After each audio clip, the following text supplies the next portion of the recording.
Hello नमस्कार दोस्तों। आप लोग देख रहे हैं डिटेक्टिव डायरीज। मैं हूं आपका होस्ट एंड दोस्त कॉनन पार्कर। हम सभी को मुस्कुराता हुआ चेहरा काफी पसंद है। हम सभी को ज्यादा से ज्यादा हंसना चाहिए क्योंकि ये हमारी सेहत के लिए अच्छा होता है। लेकिन क्या होगा जब एक मुस्कान किसी के लिए जानलेवा हो जाए? इट मीन्स एक कातिलाना हंसी।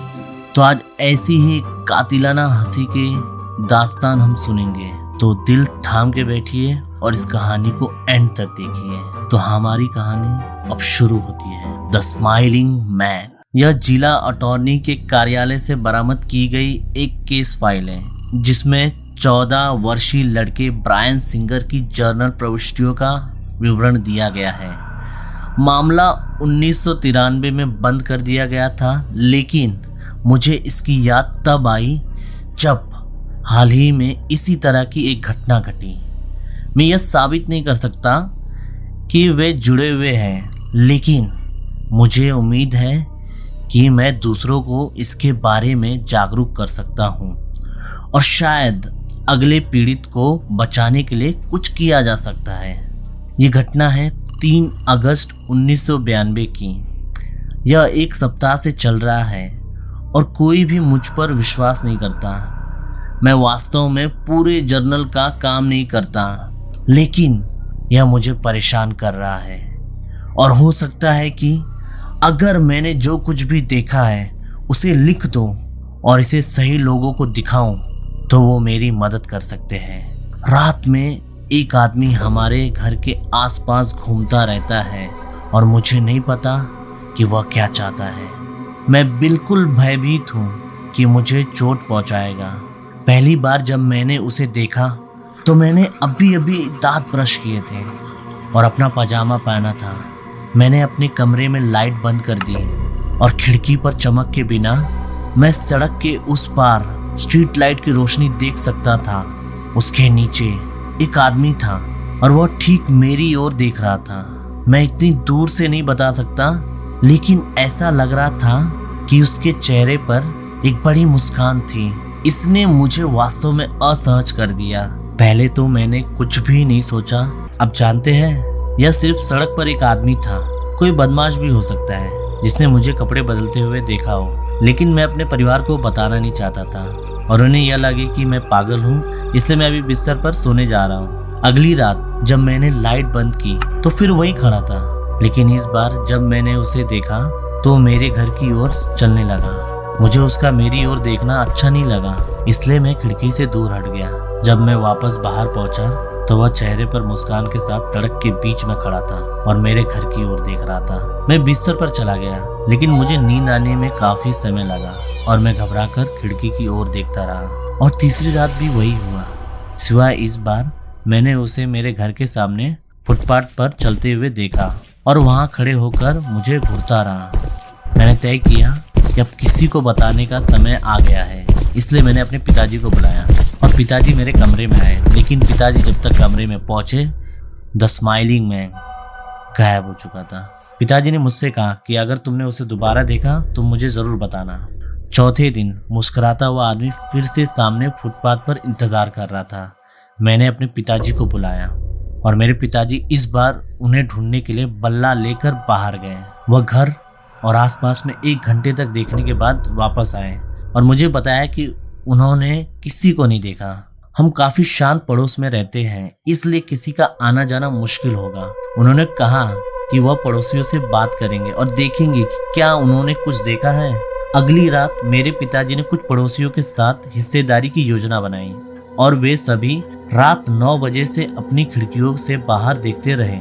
जब मैं आमतौर पर 11 बजे तक सोने चला जाता हूँ, किसी ने स्माइलिंग मैन को नहीं देखा और मुझे ऐसा लग रहा है कि पिताजी को संदेह होने लगा है कि मैं उन्हें धोखा दे रहा हूँ। अब अगला दिन 7 अगस्त 1992। पिताजी और पड़ोसी 3 दिनों तक पड़ोस की निगरानी करते रहे और स्माइलिंग मैन वापस नहीं आया। उन्होंने कहा शायद इसने जो सारा ध्यान आकर्षित किया उससे वह डर गए।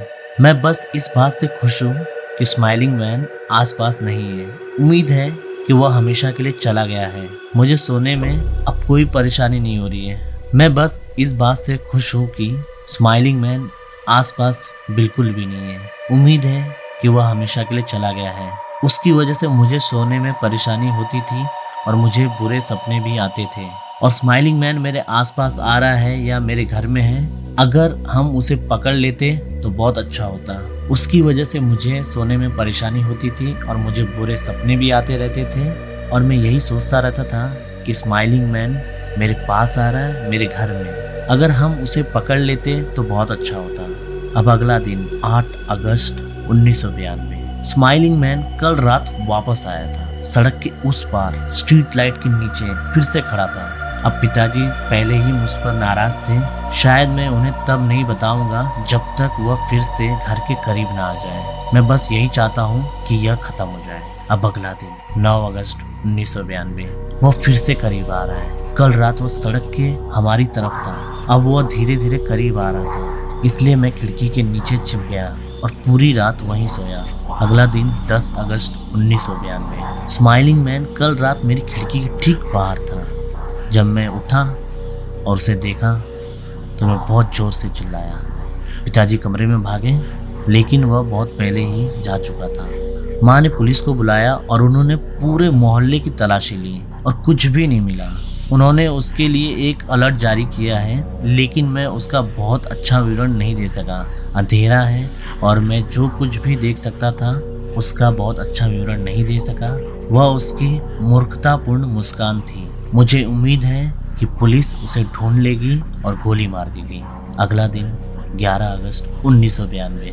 मैं माँ से मेरी खिड़की के लिए शेड लगाने के लिए कह रहा हूँ। शायद अगर स्माइलिंग मैन मेरे कमरे में नहीं देख पाएगा तो वह मुझे अकेला छोड़ देगा। मैं उसे एक और रात वहाँ नहीं देख सकता।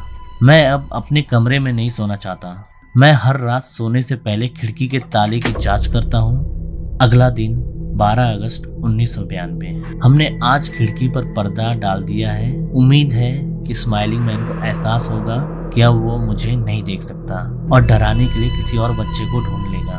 अब अगला दिन 13 अगस्त 1992। मैं रात भर जागता रहा और परछाइयों को देखता रहा। मुझे सबसे डरावना एहसास हुआ, शेड्स बाहर स्ट्रीट लाइट से थोड़ी थोड़ी चमकती है, इसलिए मैं चमक देख रहा था। जब एक परछाई शेड्स के सामने चली आई, ये कुछ बार आगे पीछे हुआ।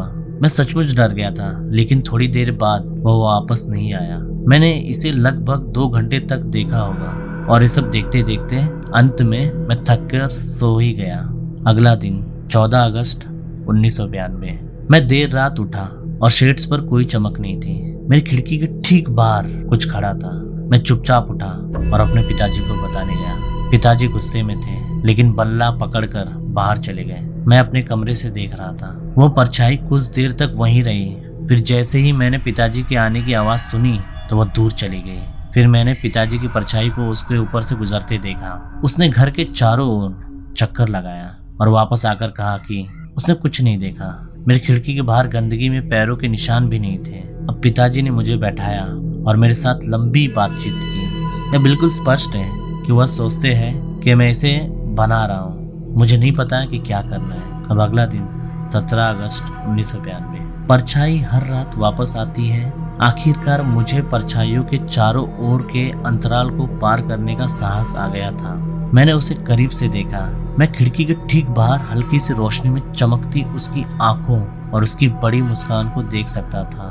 मेरा दिल इतनी जोर से धड़क रहा था और मेरे पैर इतनी बुरी तरह कांप रहे थे कि मैं लगभग गिर ही गया। मैं बिस्तर पर तब तक बैठा रहा जब तक मुझे नींद नहीं आ गई। मुझे डर है कि वह अंदर घुस जाएगा। अब अगला दिन 22 अगस्त 1992। यह सही नहीं है कि मैं जानता हूँ कि मैं जो देख रहा हूँ वह नहीं देख पा रहा हूँ। मैं समझ नहीं पा रहा हूँ कि यह वास्तविक कैसे है। स्माइलिंग मैन मेरे कमरे में था। मैं उठा और वो अंदर था, मेरे बिस्तर के सामने दूर की दीवार पर। मैं बहुत जोर से चिल्लाया। मेरे पिताजी मेरे कमरे में आए, लेकिन जब तक उन्होंने लाइट जलाई तो वहाँ कुछ भी नहीं था। मेरा दिल जोरों से धड़क रहा था और मुझे समझ नहीं आ रहा था कि क्या कहूँ, इसलिए मैंने झूठ बोल दिया। मैंने उनसे कहा कि मुझे फिर से अपनी खिड़की के बाहर एक परछाई दिखाई दी। मेरे पिताजी ने बस पर्दे हटाए और बाहर देखा, फिर गुस्से में बिस्तर पर चले गए और अपने माता पिता को उनके कमरे से किसी बात पर बहस करते हुए सुन सकता था। लेकिन मुझे यकीन है कि क्या मैं जानता हूँ कि मेरे पिता सोचते हैं कि मैं बातें बना रहा हूँ और वो मुझ पर विश्वास क्यों करेंगे। एक आदमी बंद खिड़की से मेरे कमरे में कैसे आ सकता है और फिर गायब कैसे हो सकता है। अब अगला दिन 23 अगस्त 1992 वो फिर से मेरे कमरे के अंदर वापस आ गया था। मैंने सोने का नाटक किया और वह वहीं खड़ा मुझे देखता रहा। मैं इतना डर गया कि कहीं उसे पता न चल जाए कि मैं जाग रहा हूँ। अब मेरा दिल जोर से धड़क रहा था और मेरी सांसें बहुत तेज चल रही थी। मैं अपनी आंखें बंद करके सब कुछ सुन रहा था, इस उम्मीद में कि अगर उसे लगता है कि मैं सो रहा हूँ तो मुझे चोट नहीं पहुंचाएगा। अगला दिन 24 अगस्त 1992 मैं बहुत ही मुश्किलों से सो पाया।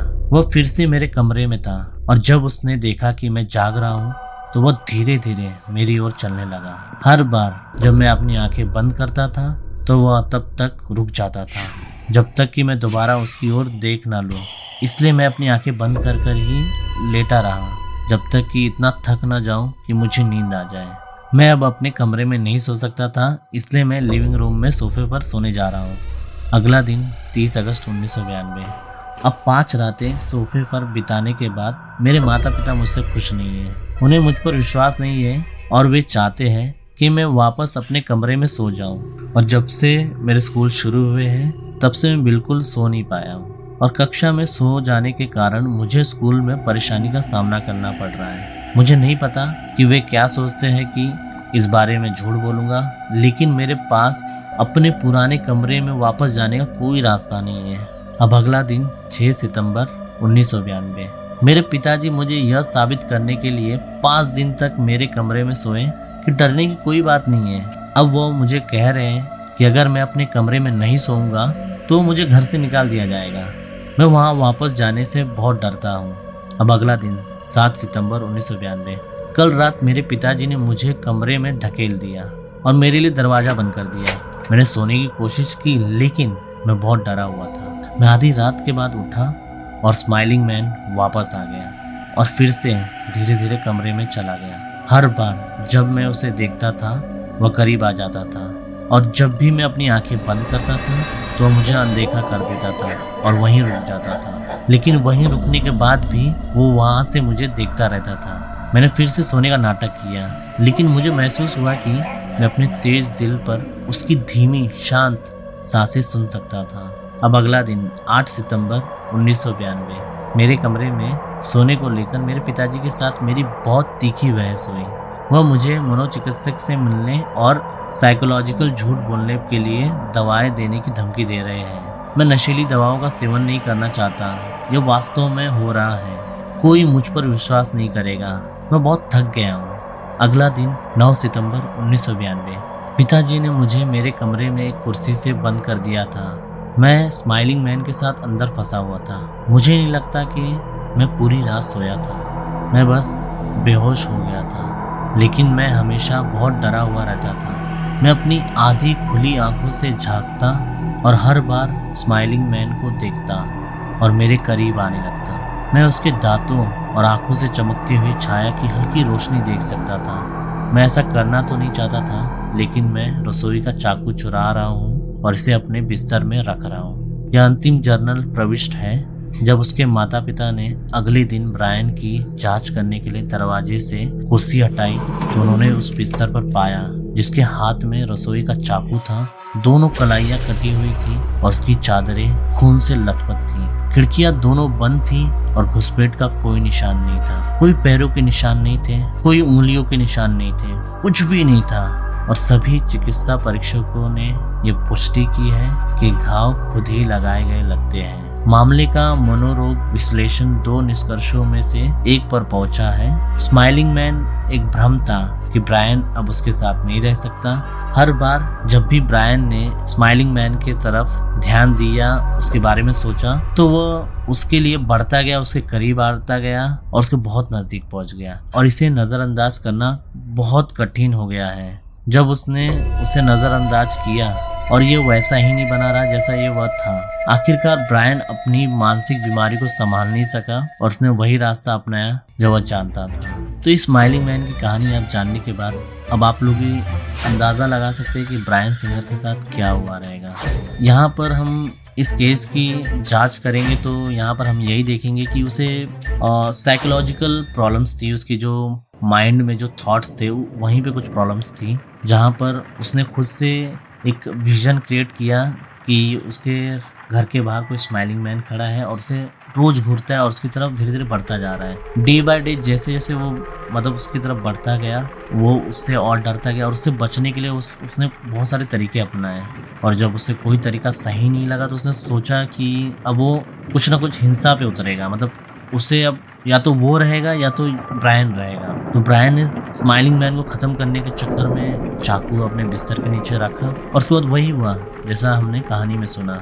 और स्माइलिंग मैन सिर्फ उसकी एक सोच थी, असल में ऐसा कोई स्माइलिंग मैन कभी था ही नहीं। इसलिए अगर आप लोगों को लगता है आपके आसपास कोई व्यक्ति इस तरीके की हरकतें कर रहा है तो आप लोगों को उसे टाइम पे ही किसी साइकोलॉजिस्ट से दिखाना चाहिए। उसे साइकोटिक्स इलाज की ज़रूरत है जिससे उसके जो दिमाग में कुछ जो भी उसके थॉट्स में प्रॉब्लम है उसका इलाज हो सके। और ये सब बीमारियाँ जो होती है उसमें ज़्यादातर दो लक्षण जो रहते हैं, एक तो हेलुसिनेशंस रहते हैं और एक तो डिल्यूजन्स रहते हैं। और ऐसे टाइप के मरीज को स्किज़ोफ्रेनिया नाम की एक बीमारी होती है, तो जो क्यूरेबल भी है, इलाज भी उसका हो सकता है अगर घर वाले सही समझे तो इस कहानी को ख़त्म करने से पहले एक आखिरी बात यही कहना चाहूँगा कि हमें हाल ही में एक फ़ोन आया कि एक युवा किशोर के कमरे के बाहर एक स्माइलिंग मैन खड़ा था। मैं आश्चर्य किए बिना नहीं रह सकता कि क्या ऐसा दोबारा होगा।